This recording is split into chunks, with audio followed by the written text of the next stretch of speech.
Assalamualaikum warahmatullahi taala wabarakatuh. Alhamdulillah. Okey. Untuk sebelum ini kita dah pun berhenti pada topik dakwah secara terang-terangan, dakwah Rasulullah SAW di Mekah. Okey. Yang sebelum ini kita dah belajar selama 3 tahun dakwah secara sulit dan 10 tahun secara terang-terangan. Insya-Allah untuk hari ini kita masuk ke topik hikmah strategi dakwah. Okey, secara sulit, secara terang-terangan. Insya-Allah, sebelum melanjutkan lagi pelajaran kita hari ini, kita mulakan kelas kita dengan bacaan Ummul Kitab Al-Fatihah. Bismillahirrahmanirrahim. Alhamdulillahirabbil alamin. Ar-Rahmanirrahim. Maliki yaumiddin. Iyyaka na'budu wa iyyaka nasta'in. Ihdinas siratal mustaqim. Siratal ladzina an'amta 'alaihim ghairil maghdubi 'alaihim waladdallin. Amin. Ya anak, sallu ala nabi. Allahumma salli ala sayyidina Muhammad wa ala ali sayyidina Muhammad. Okay? Hikmah strategi dakwah secara sulit. Apakah kelebihannya berdakwah secara sulit?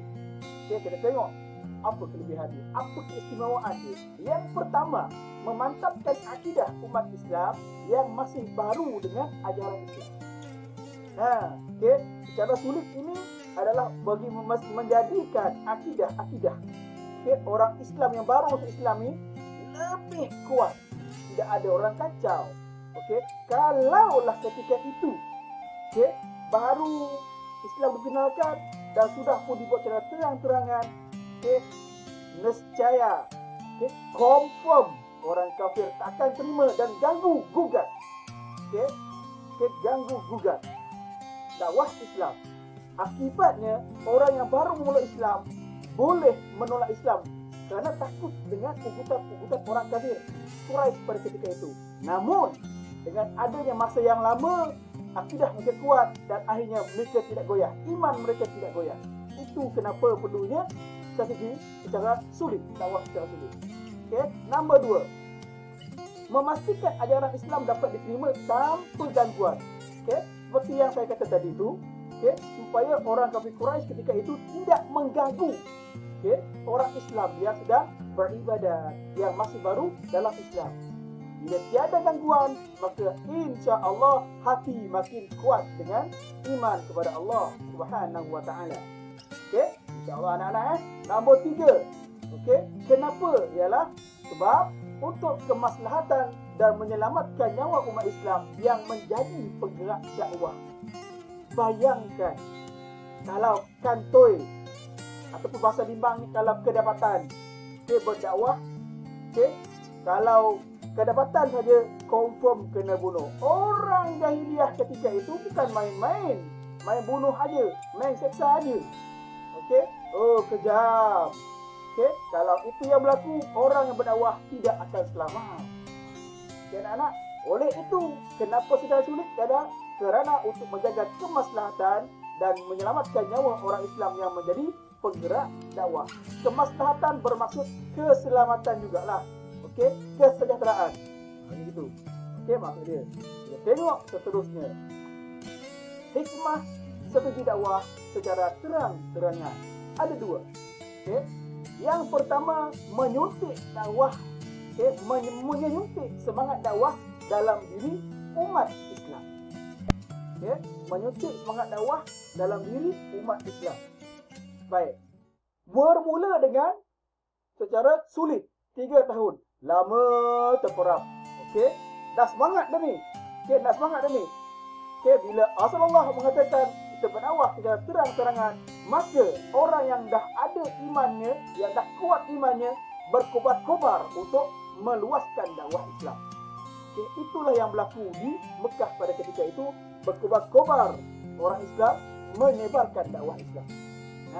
Okay, ingat sebelum ini bukan Rasulullah seorang, bukannya Rasulullah SAW saja yang berdakwah.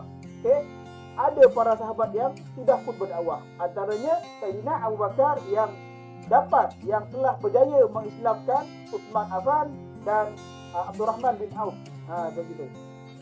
Nombor 2, menimbulkan rasa tanggungjawab umat Islam untuk menegakkan syiar Islam. Okay?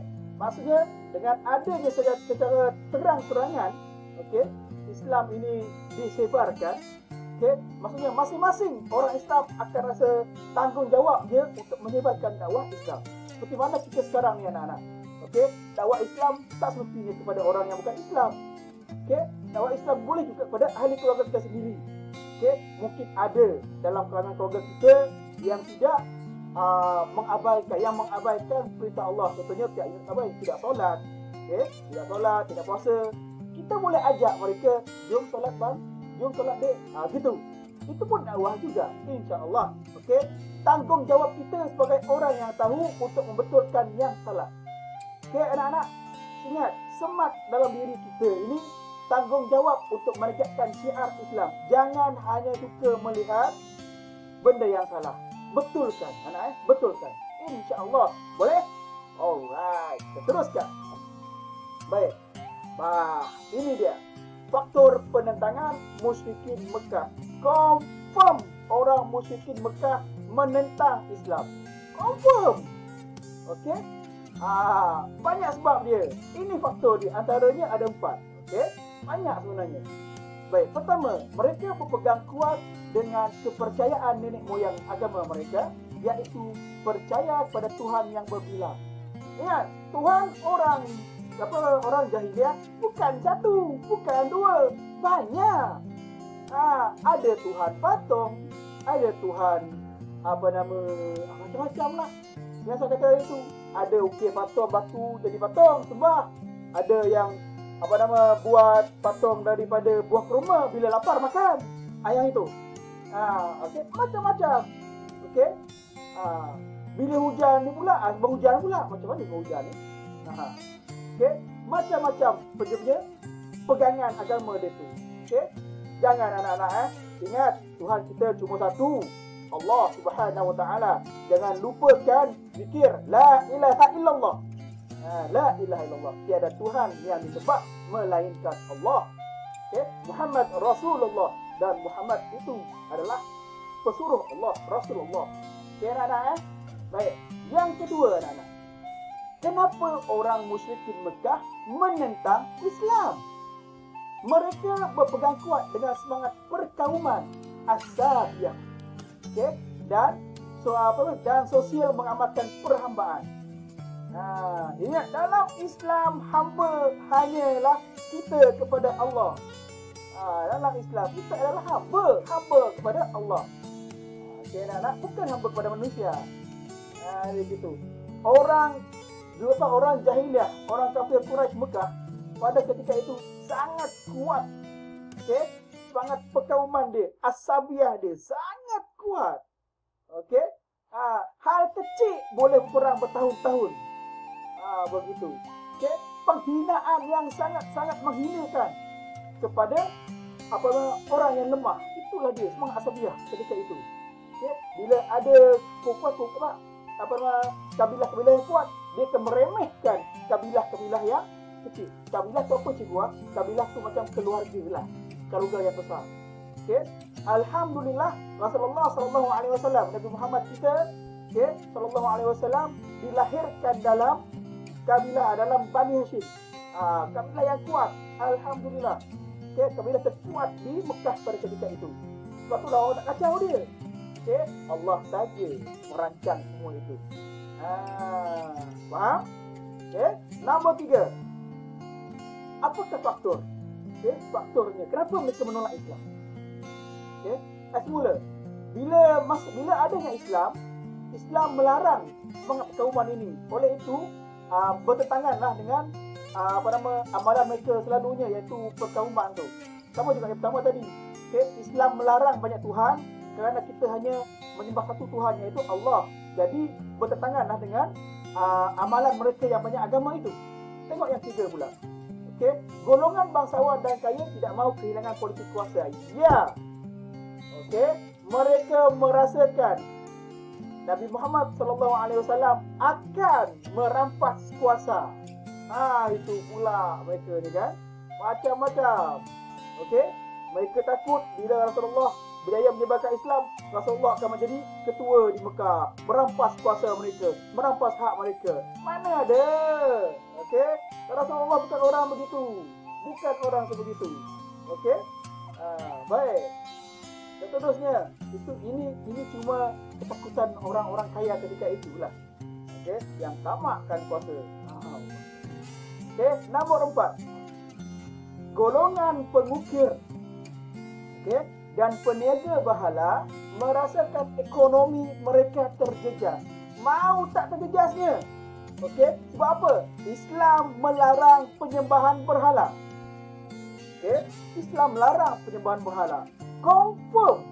Okey, confirm lah ekonomi orang yang buat patung berhala ni terjejas. Dia gitu. Jadi mereka inilah antara orang yang menentang Islam. Okey, anak-anak, Nampak? Alhamdulillah. Teruskan kepada bentuk-bentuk penentangan yang dihadapi oleh Rasulullah sallallahu alaihi wasallam. Okey, bentuk-bentuk yang dihadapi. Baik, tengok. Yang pertama, bertemu tawaran kompromi Abu Talib. Okey.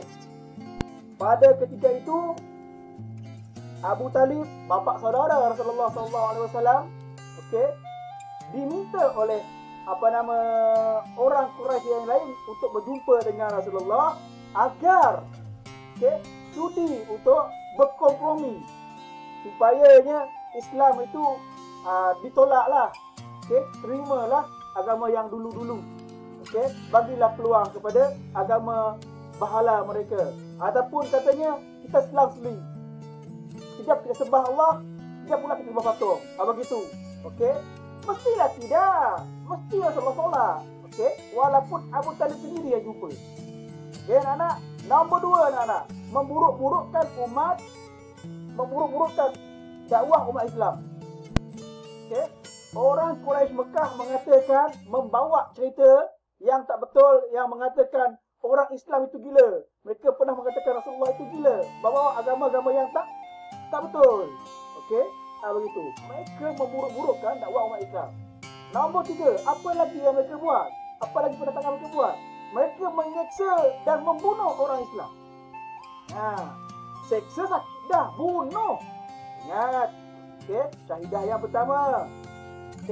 Sumayyah, yang direbus, yang diubus pula, yang disulah. Keluarga Yasir itu. Kesian. Itu dibunuh terus. Ingat bagaimana Sayyidina Bilal telah diseksa, diempap dengan batu yang besar.